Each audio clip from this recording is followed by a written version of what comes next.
What is a result pattern and how to apply it to your .NET projects? Should you throw exceptions or you should return result every time? Is it possible to use exceptions together with result pattern? In this tutorial, in practice, we'll cover everything related to exceptions and result pattern. Stick around, let's get started. As always, we'll learn everything in practice, but before diving into details, let's try to understand what we have. I will add this Git repository link below in our video. This is our application that is going to be a snapshot from clean architecture. So we have 3 folders here.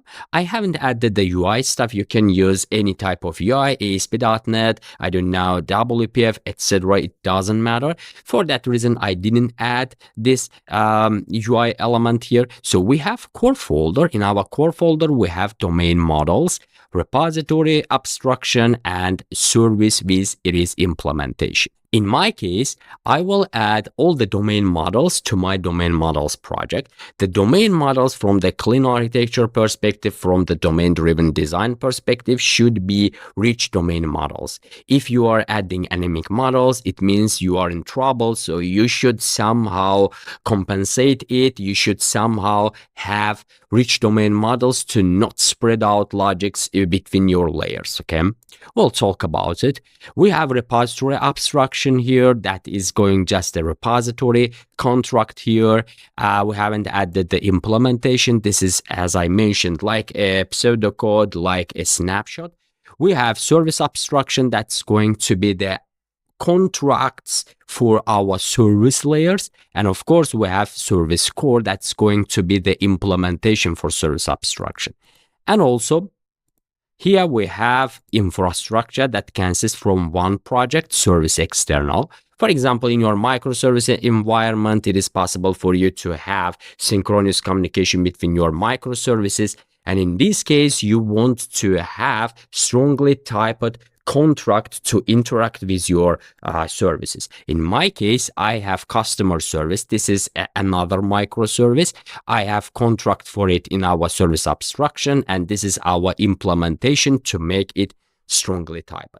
Okay, that's all about our project, and the only missing stuff here is our common. It is better to move it to NuGet package, for example, to use between your microservices. In my case, I have just a common project here that contains the common functionality. You may think that a shared functionality for your microservices, for your other applications. I have just a domain model, repository for unit of work. I have added it here. So I have common validations. I have added them to the common, and also I have common exceptions. I have added it to the common project.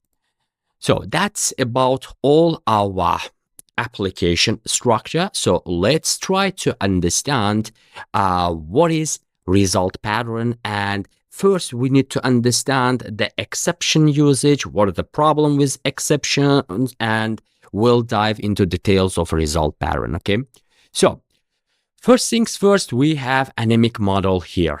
What is the problem with this anemic model? This is a classical DTO, let's say. Okay, so we have just a class that consists from multiple properties with getter and servants. The problem here is this model should contain some sort of business logic only related to this model, to this domain model. But unfortunately, it doesn't have, because we are in most cases just using the DTO type of class as a domain model, but there is nothing here as a domain model. This is just a DTO because it doesn't have business logic, and it is business logic moved to another layer. We will talk about it.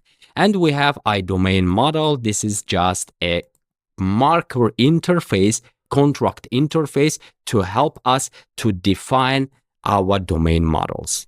Now I want to use this anemic model in our service layer. Okay, so in my service core, I have classical account service. Let's see what we are trying to achieve. I want to add some sort of validation to my anemic model because unfortunately I don't have any sort of validation here. So somehow to somewhere I should add it. And the first place comes to in our mind is service layer. In our service layer, we have extension-based validation, okay? This is our is not null and is not blank methods. These are in our common solution. So we have domain validators here. So you see we have validation exception. We are wrapping our validation exception to a private method, and we are just doing some sort of validation here. If provided data is not null, then it is okay. Otherwise, throw exception. So this is our implementation for all possible not matched cases. We are throwing exceptions. So it means if it is not null, throw exception. If it is not blank, throw exception. Let's go to our classical service. What is wrong here? The problem here is you shouldn't throw exception for your filtration. This is a big problem, okay? So in my case, filtration is actually an expected case. So for your expected cases, you shouldn't throw exception because you are expecting users to provide nullable value. You are expecting for your users to provide account name as a blank, account number null. So it is expected case. For your expected cases, you should never throw exceptions. Even it is better for your validation filtration, never to throw exception, okay? Let's move forward. Here we have some sort of dependency injection. This is a classical mechanism. Here we have customer service, the third-party service. We have account repository and unit of work. Of course, you can use just DB context if you are not a big fan of unit of work and repository stuff. So we are accessing to customer services is exist asynchronous method. And it is possible for our user to not to provide or to not even provide a valid customer ID. But I am checking that if customer ID doesn't exist in our customer service, throw exception. So what do you think about it? For my opinion, not just my opinion, but truth be told, this is not a proper implementation for your application to have exceptions here. The problem here is, again, you should throw exceptions only for exceptional cases. If you are expecting something to be like this, you should never throw exception. And let's continue. We have account repository is exist. If account doesn't exist, we are throwing exception. Again, this is also not a correct behavior. As I mentioned, it is possible for our customer, for our users to not to provide a valid account number. So throwing exception in your service layer is completely wrong. Don't do it. The second problem here is because we have the contract. Let's go to our contract. So this is our simple contract that requires Anemic account and returns Anemic account. From this contract, you see that you are expecting for your users to provide Anemic model and your method should return Anemic model. But is it true that we are always returning Anemic models? No, we are throwing exception here. It means this is not a proper implementation for functional programming, okay? It is correct for your class methods, but from the functional programming perspective, it is completely wrong. Why? Just check my functional programming tutorial to learn more. In a functional programming, you should have proper contract that contains every information. But right now, I don't have all the information about the return type. So I may return Anemic model plus exceptions. Okay, I have Anemic model. So where is the exceptions? You will say that I will add with comments like this. It is up to you, but from the functional perspective, it is completely wrong. Now, how to deal with this issue? The third problem here is for your anemic model here. If you don't have logic, validation logic in your anemic model, you should spread your validation logic, filtration logic for all your layers. Okay. For example, I have moved the validation to the service layer. If I want to do validation in my UI, I will add the approximately same sort of filtration to my UI. So as you guess, I am just spreading the same logic between my layers. This is also another big problem with anemic models. Okay. So what is the best way? What is the better way, let's say, implementing your model with service communication?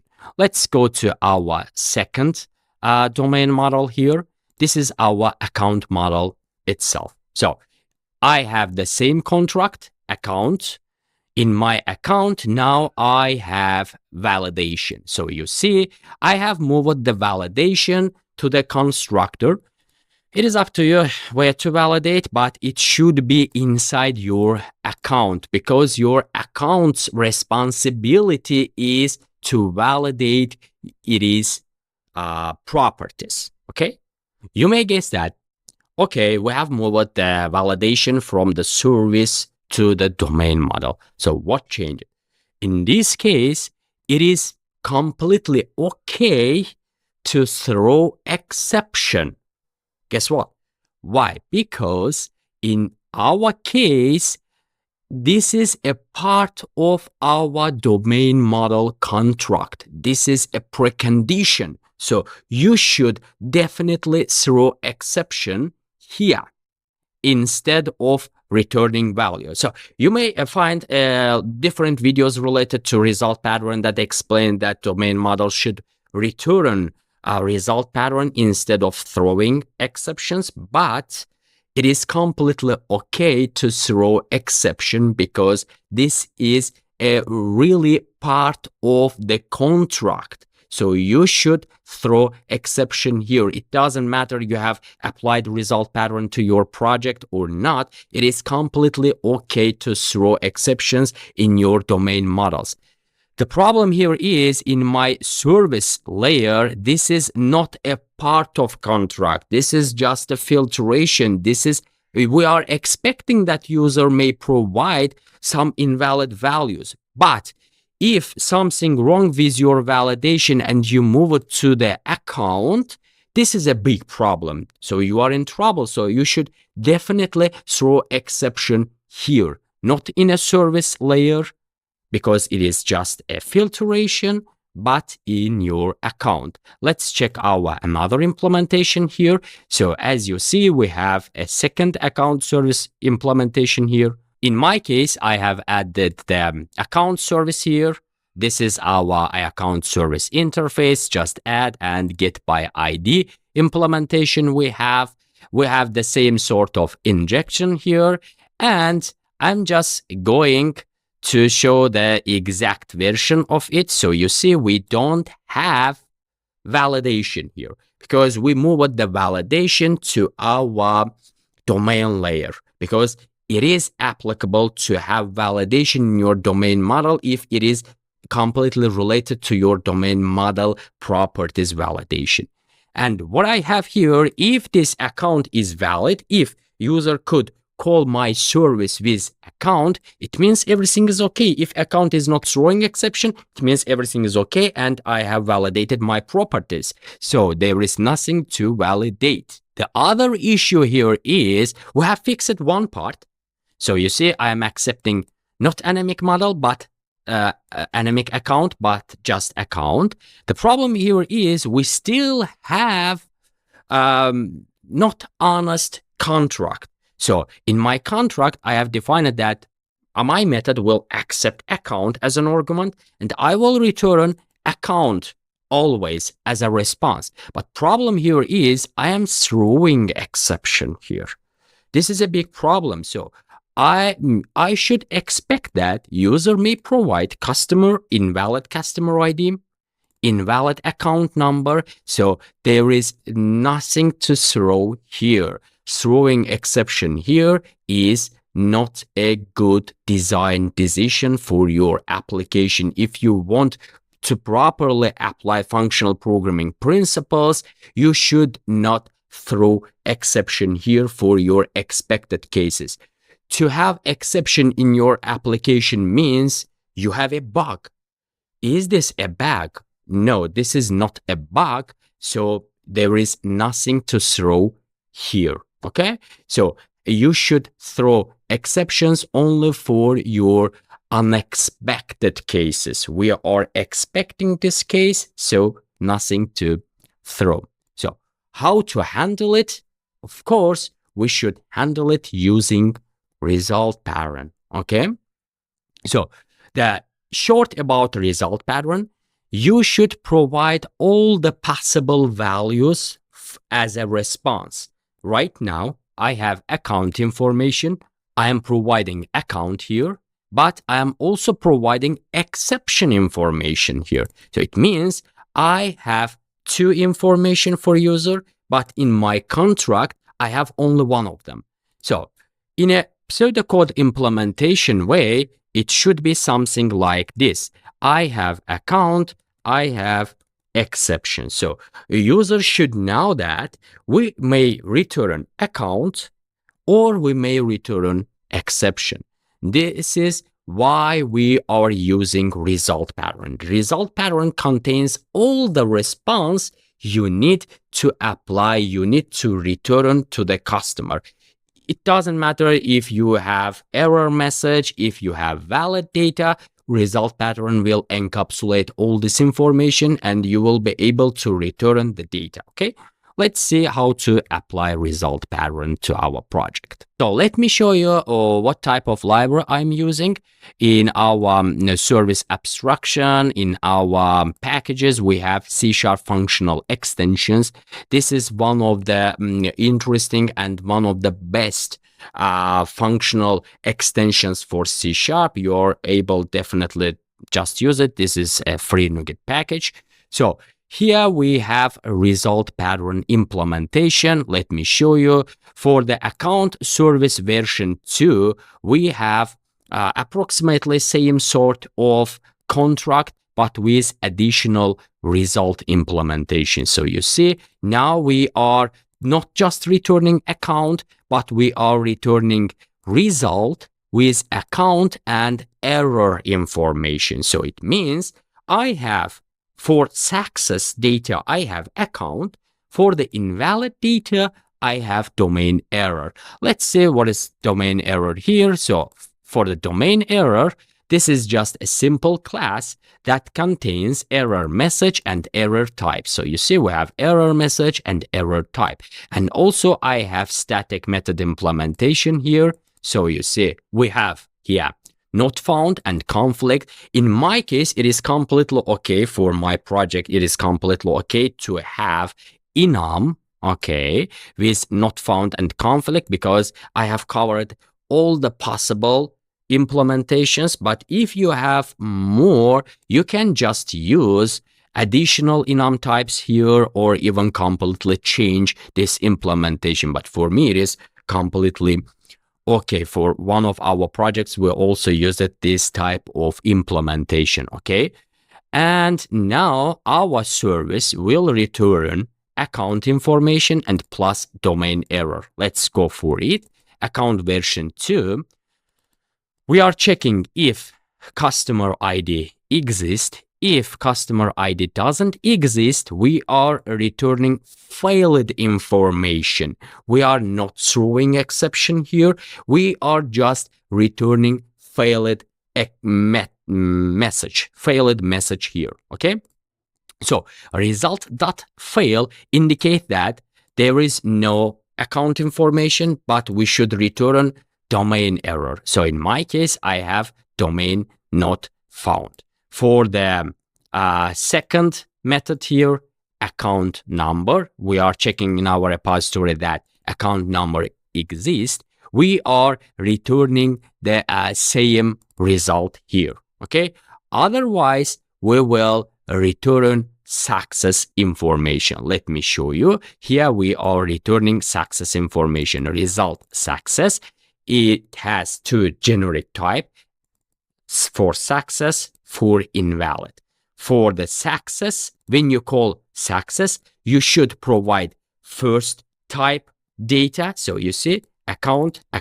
For the failure, you should provide second type. It means for the failure, I should provide domain error. That's how it looks like to use result pattern in your project. Great. Now let's try to use our add async method and to see how we are able to interact with result type of responses.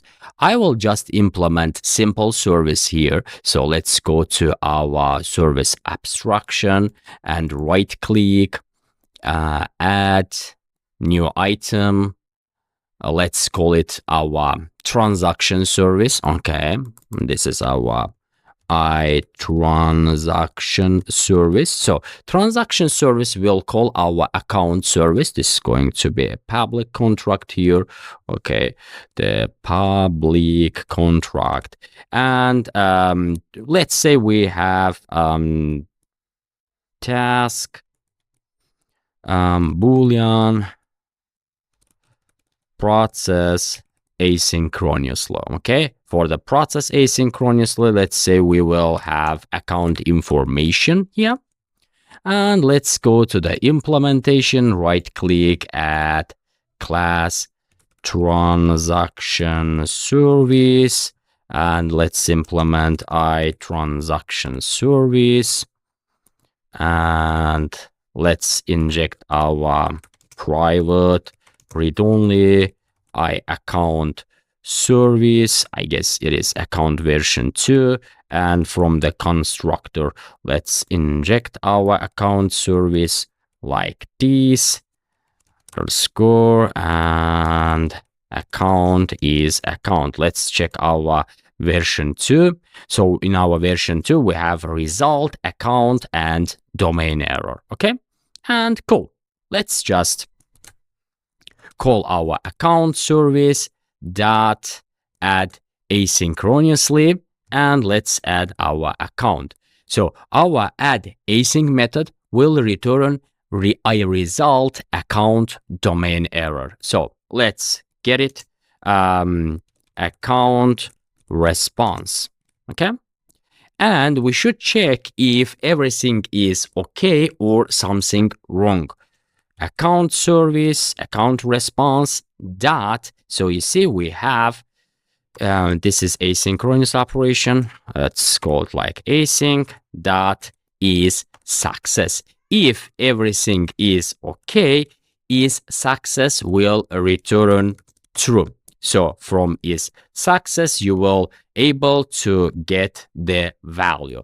The value is going to be your success result, your account information. Okay, you will get account information like this account, my account, let's say. This is just an example here. My account. Okay, but how to deal with errors? This is also really simple. For the account response, you will check if is failure. If is failure, it will return invalid data. Okay, you will get your invalid data from here. Account response dot error. Okay, and dot error message or error type, depending from your, let's say, error model. In my case, I have provided domain error. So I have domain error class here, and from it, I can extract error message or error type, and you can do anything with these values. String error message. Okay, and like this. That's how we are dealing with our result pattern. So there is nothing to throw, because when you throw exception, you are just breaking the contract. You have return type, but you are adding additional responsibility. You are adding additional exceptions, and the user should somehow try and catch these exceptions also. But here we don't have exceptions. Everything is clear and you are completely okay to do any operation with your error and success information here. Okay, now let's try to compare exceptions with result pattern. For your exceptions, if you are throwing exception, it means you are following fail-fast principle. It means in your application, if something is wrong, you are throwing exception to not to have invalid state for your application. Otherwise, when application moves forward, even there is some issue, for example, you have try catch, you are catching the problem and you are moving forward, it means something was wrong, and having forward will indicate that you will have invalid state in the future. When you throw exception, you have all the stack trace information to easily debug your application. When you throw exception and when you follow the exception throwing mechanism, you will end up with more classes because you are inheriting from application exception to have your own exceptions, and at the end you will end up with tons of exception classes. It is performance cost, unfortunately, because throwing exception, catching it is a bit problematic for our .NET runtime. And you should use exceptions only for exceptional cases. Please don't use exceptions for expected cases. If you are expecting something to happen, you shouldn't throw exception. Having exception in your application means you have a bug, but don't remove all these exceptions to not to have a bug, because having a bug is also a good sign, because you are understanding that something is wrong and you are stopping your application to work. This is also completely okay. Don't throw exceptions for validation type of things as we demonstrated before. And let's switch to the result pattern. Result pattern indicates that we have honest signature. In your method, you have all arguments, you have all responses, and it is really easy for us to understand, read, even not to spend tons of hours on documentation to try to understand what this method will do in the future, may it throw exception or not. Okay, result pattern is not an expensive operation. It is easily maintainable, easily understandable, readable, reusable, and use instead of expected exceptions only. As I mentioned before, don't try to remove all exceptions to have result pattern in your application. Prefer always returning values over exceptions, but again, having exception is also completely okay, depending your application place you added it, okay? For example, in our domain models, it is completely okay, even better than having result pattern in my case.